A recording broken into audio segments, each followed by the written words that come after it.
Pasta 13, Lei 13. Ao pedir ajuda, apele para o egoísmo das pessoas, jamais para a sua misericórdia ou gratidão. Julgamento.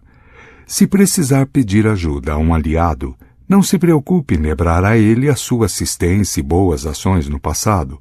Ele encontrará um meio de ignorar você. Em vez disso, revele algo na sua solicitação ou na sua aliança com ele que o vá beneficiar e exagere na ênfase. Ele reagirá entusiasmado se vir que pode lucrar alguma coisa com isso. A lei transgredida. No início do século XIV, um jovem chamado Castruccio Castracani passou de soldado comum a senhor da grande cidade de Lucca, na Itália. Uma das famílias mais poderosas da cidade, os Podio, tinha sido o instrumento da sua ascensão, que se deu por meio de traições e muito sangue derramado. Mas, depois que ele assumiu o poder, começou a achar que ele a havia esquecido. A ambição foi mais forte que o seu sentimento de gratidão. Em 1325, enquanto Castruccio estava longe enfrentando a principal rival de Lucca, Florença, os Podio conspiraram com outras famílias nobres da cidade para se livrar deste príncipe incômodo e ambicioso. Armando uma rebelião, os conspiradores atacaram e assassinaram o governador que Castruccio tinha deixado no seu lugar para administrar a cidade. Estouraram motins e os defensores de Castruccio e dos Podio estavam em vias de lutar uns contra os outros. No auge da tensão, entretanto, Stefano de Podio, o membro mais velho da família, interveio e fez ambos os lados baixarem as armas. Homem pacífico, Stefano não participara da conspiração. Tinha dito à família que aquilo terminaria numa inútil carnificina. Agora ele insistia em interceder em nome da família e convencer Castruccio a ouvir suas queixas e satisfazer as suas exigências. Stefano era o mais velho e mais sábio do clã, e sua família concordou em confiar mais na diplomacia dele do que nas suas armas. Quando a notícia da rebelião alcançou Castruccio, ele voltou correndo para Lucca. Ao chegar, entretanto, a luta tinha cessado por intermédio de Stefano, e ele ficou surpreso com a calma e a paz da cidade. Stefano de Podio tinha imaginado que Castruccio lhe agradeceria por sua participação em sufocar a rebelião. Por isso foi fazer uma visita ao príncipe, explicou como tinha conseguido a paz, depois implorou a misericórdia de Castruccio. Disse que os rebeldes da sua família eram jovens e impetuosos, com sede de poder, mas inexperientes. Lembrou a generosidade da sua família com Castruccio no passado. Por todas essas razões, disse ele, o grande príncipe devia perdoar os Podio e ouvir suas queixas. Isto, ele disse, era a única coisa justa a fazer, visto que a família tinha de bom grado deposto suas armas e sempre o apoiara. Castruccio ouviu paciente. Não parecia nem um pouco zangado ou ressentido. Pelo contrário, disse a Stefano que ficasse tranquilo, porque a justiça prevaleceria, e lhe pediu que trouxesse toda a sua família ao palácio para conversarem sobre suas queixas e chegarem a um acordo. Ao se despedirem, Castruccio disse que agradecia a Deus pela oportunidade que lhe deram de mostrar sua clemência e bondade. Naquela noite, a família Podio inteira foi ao palácio. Castruccio, imediatamente, mandou-os prender e em poucos dias foram todos executados, inclusive Stefano. Interpretação. Stefano de Podio é a personificação de todos aqueles que acreditam que a justiça e a nobreza da sua causa prevalecerão. Sem dúvida, apelos à justiça e à gratidão ocasionalmente tiveram êxito no passado. Com mais frequência, porém, suas consequências foram medonhas, em especial nas negociações com os Castruccio da vida. Estéfano sabia que o príncipe tinha subido ao poder pela traição e crueldade. Era um homem, afinal de contas, que tinha mandado matar um amigo íntimo e dedicado. Quando disseram a Castrúcio que tinha sido uma coisa terrível matar um velho amigo, ele respondeu que não tinha executado um velho amigo, mas sim um novo inimigo. Um homem como Castrúcio só conhece a força e o egoísmo. Quando a rebelião começou, terminá-la e se colocar à sua mercê foi a atitude mais perigosa possível. Entretanto, mesmo depois de cometer aquele erro fatal, Estéfano de Pódio ainda tinha opções. Poderia ter oferecido dinheiro a Castrúcio, poderia ter feito promessas para o futuro, poderia ter mostrado que os Pódio continuariam contribuindo para o poder de Castrúcio, a sua influência sobre as famílias mais importantes de Roma, por exemplo, e o grande casamento que poderiam ter intermediado. Mas Estéfano foi falar do passado e de dívidas que não acarretavam obrigações. Não só um homem não é obrigado a ser grato, como a gratidão quase sempre é uma carga terrível, da qual ele tem prazer em se descartar. E neste caso, Castrúcio se livrou das suas obrigações para com os Pódio, eliminando-os. A lei observada. Em 433 a.C., pouco antes da Guerra do Peloponeso, a ilha de Córcira, depois chamada Corfu, e a cidade-estado grega de Corinto estavam na iminência de um conflito. Ambas as partes enviaram embaixadores a Atenas para tentar conquistar os atenienses para o seu lado. Havia muita coisa em jogo, pois quem Atenas apoiasse certamente venceria, e quem vencesse a guerra sem dúvida não teria misericórdia do derrotado.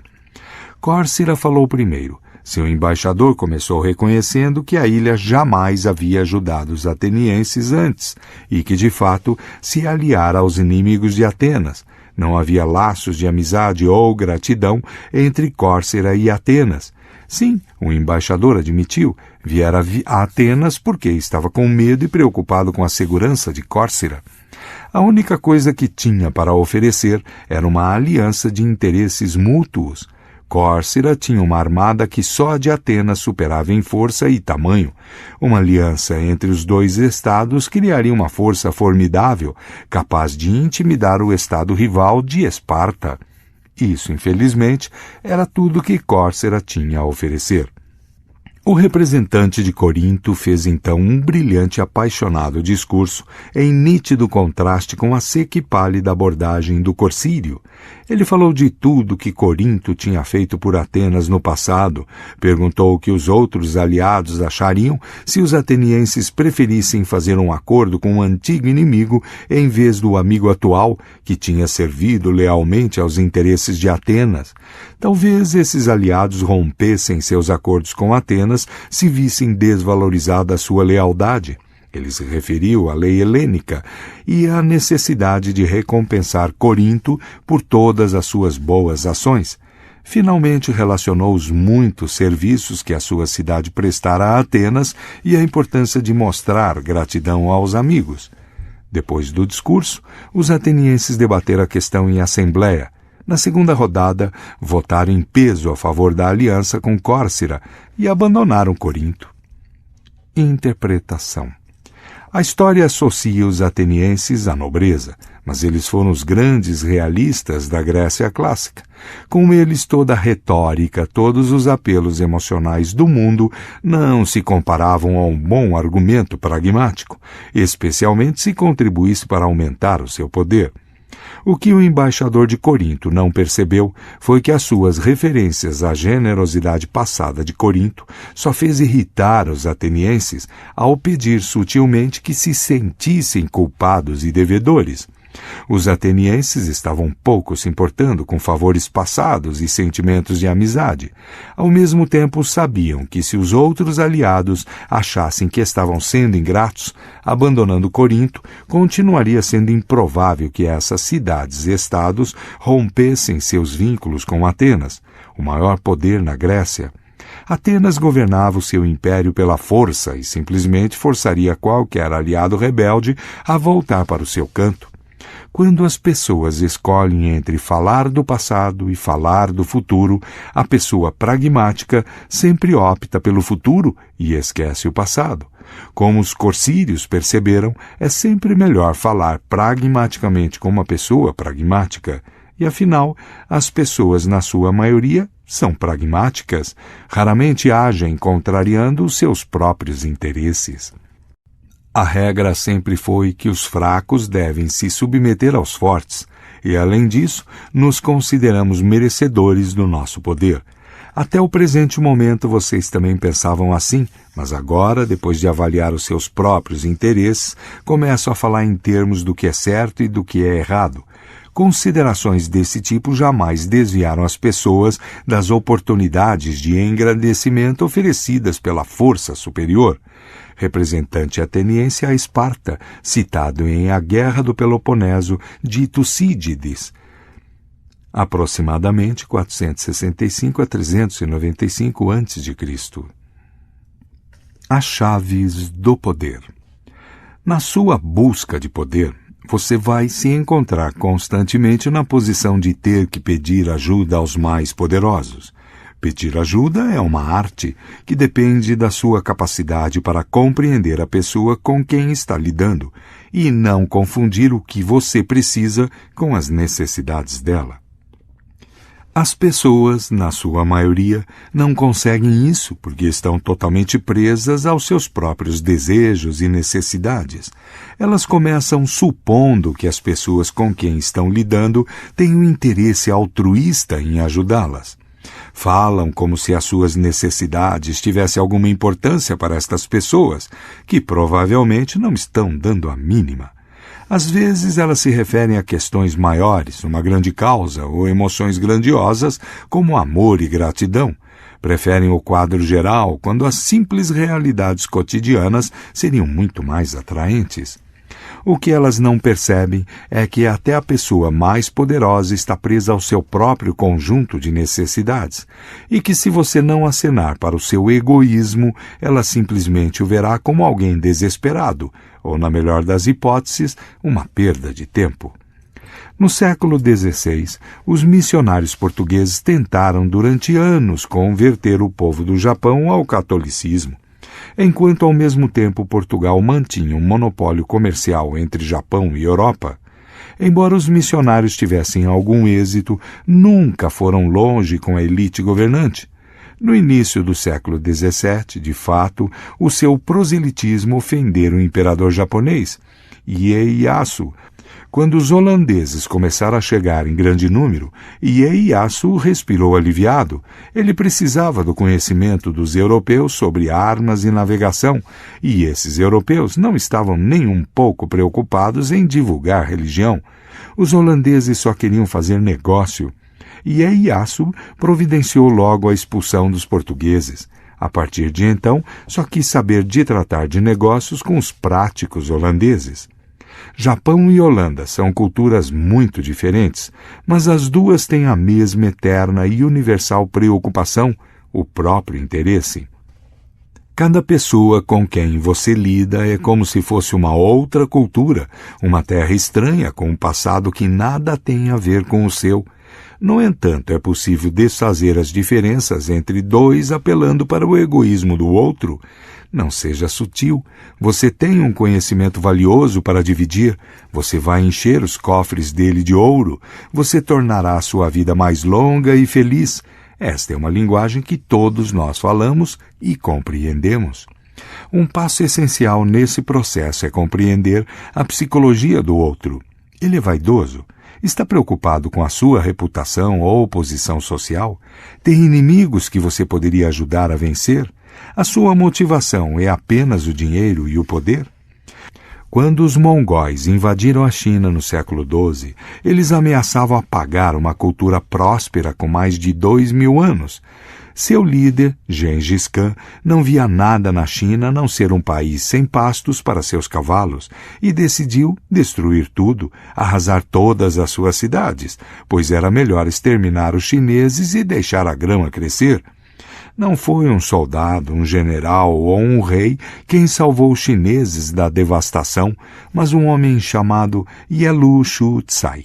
Ele mesmo, um estrangeiro, Shu-tsai, aprendera a valorizar a superioridade da cultura chinesa, conseguiu se fazer conselheiro de confiança de Gengis Khan e o convenceu de que conseguiria colher muitas riquezas naquele lugar se, em vez de destruí-lo, simplesmente obrigasse todos os que viviam ali a lhe pagar impostos. Khan viu sabedoria nisso e seguiu o conselho de Shu-tsai. Quando Khan tomou a cidade de Kaifeng, depois de um demorado cerco, e decidiu massacrar seus habitantes, como tinha feito com outras cidades que haviam resistido, Shu-tsai lhe disse que os melhores artesãos e engenheiros da China tinham fugido para Kaifeng e que seria melhor aproveitá-los. Kaifeng foi poupada.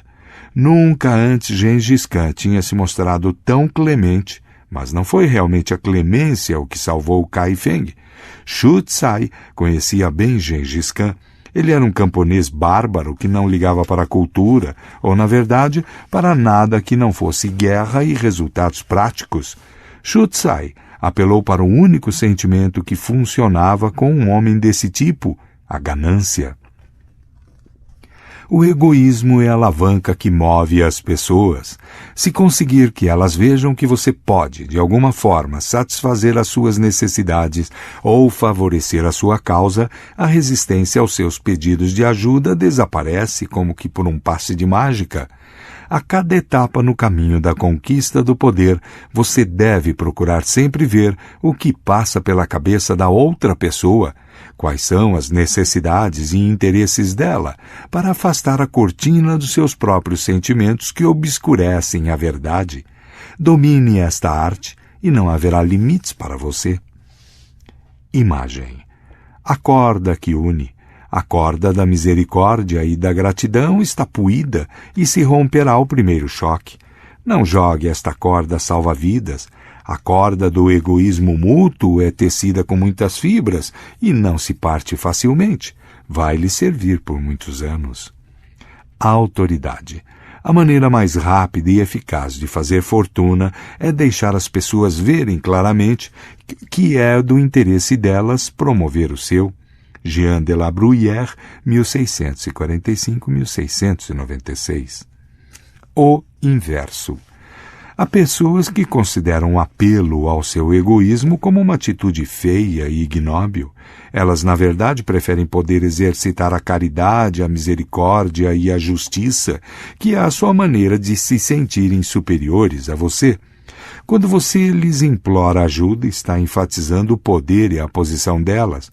Elas são fortes o bastante para não precisarem nada de você, exceto a chance de se sentirem superiores. É este o vinho que as embriaga. Estão morrendo de vontade de patrocinar o seu projeto, apresentar você a pessoas poderosas, desde, é claro, que tudo isto seja feito em público e por uma boa causa. Em geral, quanto mais público, melhor. Nem todos, portanto, podem ser abordados usando o egoísmo cínico. Algumas pessoas ficarão desconcertadas porque não querem parecer motivadas por essas coisas.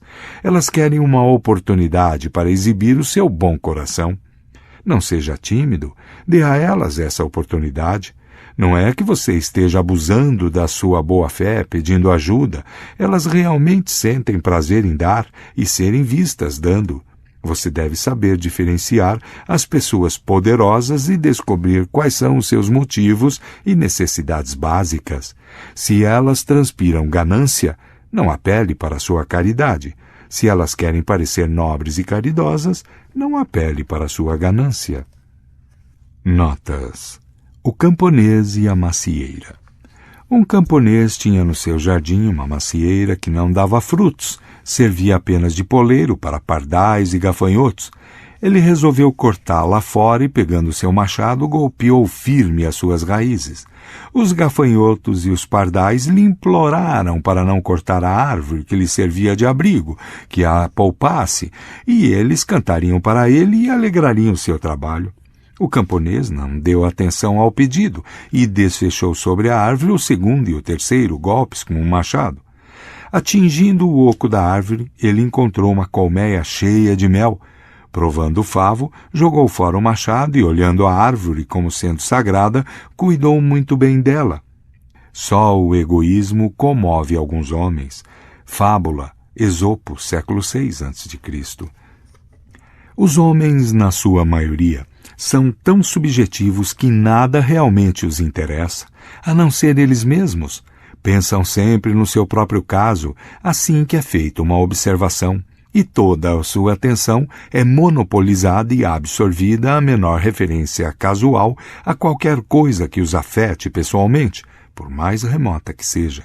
Arthur Schopenhauer, 1788-1860. Fim de notas.